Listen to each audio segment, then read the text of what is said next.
But first, it's taken more than a month to build, but a tidal wave of outrage is beginning to capture people's attention worldwide over a shocking local case of suspected domestic violence. It's the case of Andrea Grinage. She was doused with gasoline by an attacker and set on fire September 6th, and she was in the final weeks of her pregnancy. Investigators say her boyfriend did it, and they've locked him up. Scott Broom is in Prince George's County this evening, where there have been a lot of developments this week that are sharpening the focus on this horrible case. Well, first here in Prince George's County yesterday, authorities announced that despite Andrea Grinage's critical injuries, which we cannot show you, she was able to deliver her child. That child is now well enough to survive outside the hospital. And then also yesterday, a judge ruled there is enough evidence against the alleged attacker, 34-year-old LaQuinn Phillips, to keep holding him for a trial.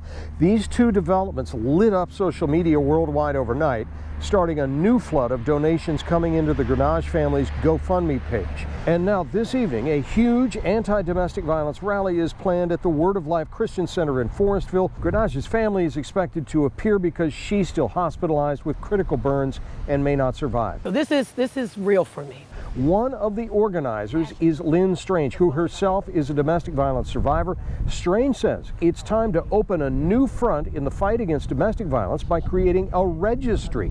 Putting these heinous criminals or offenders on a registry, making their names known to the community. They should go on that registry like a sex offender. Strange herself is an abuse survivor, and I asked her why'd she stay in it, and she said in this very twisted way, all of that passion that leads to violence and abuse made her think that somehow this guy really loved her, and the idea of being loved like that she thought was more valuable to her than even her own safety. And then when things got really bad, she was literally terrorized, scared to death the guy would kill her. But when someone really convinces you that they will kill you, and they really continue to batter you and place you in fear psychologically that they will carry out what they would do, actually you become paralyzed. That's the kind of thinking they're trying to change here in Prince George's County tonight. Scott Broom, WUSA 9. Let's hope we can change it soon. Our colleague Deborah Alfarone is planning on being at the rally this evening to tell us more.